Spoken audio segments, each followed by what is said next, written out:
Dover Air Force Base, Delaware, March 7, 2026. 6 flag-draped transfer cases, 6 families, 6 soldiers who died in Iran 1 week earlier. President Donald Trump stood beside them. He was quiet. He saluted. He called them great heroes. 2 days later, at a press conference in Miami, he told the story of what the families said to him at Dover. "The hardest thing to do is go to Dover. They all said one thing to me: make sure you win, sir. Make sure you win." On the surface, that sounds like a solemn, moving tribute to military sacrifice. But in the very same speech just minutes earlier, Trump called the war in Iran a little excursion. And days later, a photo from Dover appeared in a political fundraising email. Today we look at all of it, not to take a side, but to ask the question that's making people uncomfortable on both sides of the aisle. March 1st, 2026, Day 2 of Operation Epic Fury. 6 members of the 103rd Sustainment Command, an Army Reserve unit based in Des Moines, Iowa, were killed by an Iranian drone strike at the port of Shuaiba, Kuwait. They were not combat troops on the front line. They were logistics soldiers providing food, fuel, water, ammunition. March 7th, President Trump flew to Dover. He attended the Dignified transfer, the solemn ritual of receiving their remains. Conservative outlet PJ Media reported Trump stood quietly beside the families. He described the soldiers in a subdued tone. Most voices across the political spectrum treated the moment with restraint. But Trump wore a gold-embroidered baseball cap, his own campaign merchandise, selling for $55 on his website throughout the ceremony. March 9th. 2 days later, Miami. Trump speaks to House Republicans at his own golf resort. He brings up Dover. And in the same speech, in the same breath, he also says this: "We took a little excursion because we felt we had to do that to get rid of some evil. How good is our military right short-term?" Short-term. March 13th. A fundraising email lands in millions of inboxes. The subject: National Security Briefing Membership. The image: an official White House photo of Trump saluting at Dover flag-draped transfer cases visible behind him. The ask: donate to get access to Trump's private national security briefings. Source: CNN, March 13th, 2026. Fair is fair. Let's start with what is defensible, because there's more here than critics acknowledge. First, he showed up. Not every president attends every dignified transfer. Attending is a choice. He made it. During his first term, Trump called attending Dover the toughest thing I have to do as president. Those words are consistent with what he said in Miami 2 days later. Second, the quote from the families may be accurate. If those families really said, "make sure you win, sir," that's a human reaction to unbearable grief. Families at Dover often want to believe their loved one's death was meaningful. Telling the president to win is a way of making sense of the loss. Third, there is a long tradition of wartime leaders invoking sacrifice to reinforce resolve. Lincoln did it. FDR did it. That tradition is not inherently wrong. Fourth, the ceremony itself, by multiple accounts, including conservative outlets, was conducted with appropriate solemnity. Trump stood silently. He saluted. He left when it was done. These are not nothing. Anyone who dismisses the Dover visit entirely is not being fair to the full picture.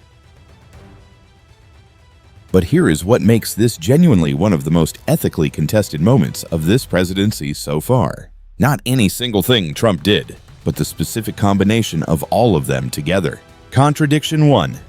In the same speech, same press conference, same breath, Trump described going to Dover as the hardest thing to do, then described the war those soldiers died in as a little excursion.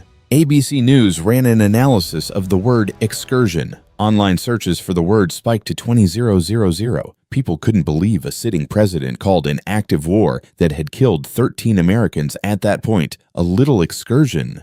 When a reporter pressed him on the contradiction, Trump said, "It's both. It's an excursion that will keep us out of a war. For them, it's a war. For us, it's turned out to be easier than we thought." Source: ABC News. Mike Litwin of the Colorado Sun put it plainly: the war is a little excursion unless you're fighting and dying in it. Contradiction 2. At Dover, Trump required silence. Hours after the ceremony ended, he posted on Truth Social, "We don't need people that join wars after we've already won." He declared the war won within hours of standing beside the coffins of soldiers who died in it. Source: The Daily Beast, March 7th. Contradiction 3. The hat. Dignitaries at Dover traditionally wear dark, formal attire. No campaign merchandise, no branding. Trump wore a white baseball cap, gold embroidery reading USA on the front, 45 to 47 inches on the side, American flag on the other side, available on his merch site for $55. Source: Washington Post, Military Times. The hat was not on his head when he arrived. It appeared during the ceremony. That detail matters to a lot of people who know military protocol. 6 days after Dover, March 13th, a political action committee linked to Donald Trump sent a fundraising email. The email promised supporters access to Trump's private national security briefings if they donated. The image used to sell this, an official White House photograph of Trump saluting at Dover with a flag-draped transfer case, a soldier's coffin visible behind him. The email copy read, "I'm the strong commander who stares down tyrants, obliterates terrorists, and never backs down. This is for patriots ready to stand with that kind of unbreakable strength, not for the weak or the wavering." CNN first reported the email. Senator Andy Kim of New Jersey condemned it. California Governor Gavin Newsom said, "Donald Trump is fundraising off of dead soldiers." The White House and the Republican National Committee did not respond to requests for comment. Source: CNN, March 13, 2026. Now, is using a military image in political communication automatically wrong? Presidents have always used images of their wartime leadership.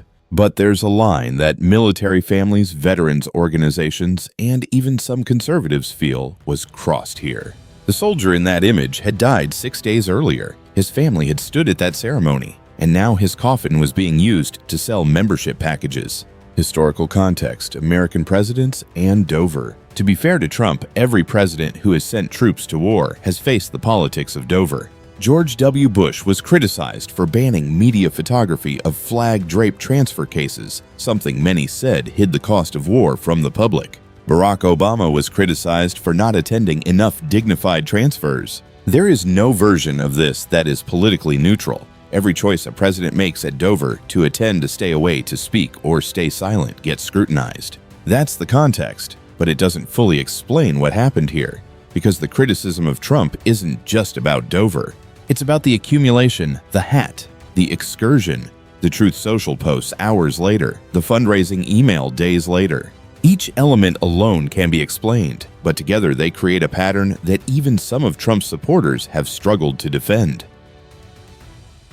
Here is the question at the center of this controversy, and it's genuinely hard. When a president uses the grief of military families to justify continuing a war, is that honoring them or using them? The argument for honoring the families said it. Trump reported it faithfully. The message that sacrifice should lead to victory is one that military families have always endorsed. The argument for using the same speech also dismissed the war as a little excursion. You cannot simultaneously say, the war is so small, it barely counts, and that the families want you to win it. The logic requires the war to be both trivial enough to minimize and serious enough to justify sacrifice. Those two things cannot both be true at the same time. That's not a partisan observation. That's a logical inconsistency that exists regardless of how you feel about the war itself. And the fundraising email creates a different problem entirely. The question isn't whether politicians raise money during wartime. They all do. The question is whether using a photograph of a soldier's coffin taken at a private family ceremony to sell political memberships crosses a line that should be uncrossable. Trump's complicated history with the military adds another layer. He called John McCain a Vietnam POW who was tortured for years, not a war hero because he was captured. He's a war hero because he was captured. I like people who weren't captured. That was 2015. Trump received 5 draft deferments during the Vietnam War, including one for bone spurs. Here's what the evidence allows us to say fairly, without taking a political side. 1. Trump going to Dover was the right thing to do. His demeanor during the ceremony by multiple accounts was appropriate and respectful. 2. The quote from the families, "Make sure you win, sir," may be accurate, and there is a legitimate tradition of invoking wartime sacrifice to reinforce resolve. 3. But calling the same war a little excursion in the same speech creates a logical contradiction that undermines the solemnity of everything that came before it.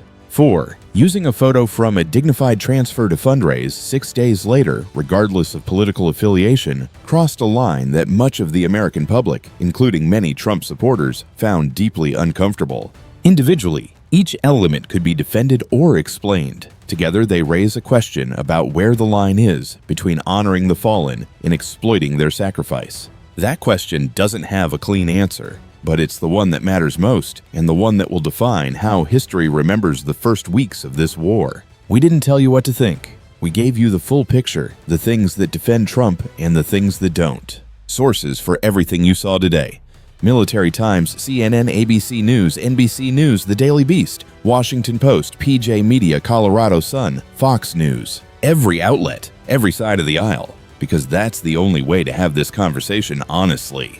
The question we want from you in the comments: do you think there's a line between honoring sacrifice and exploiting it, and was it crossed here? If this gave you something to think about, like, subscribe and share it with someone who disagrees with you. That's the only way these conversations move forward.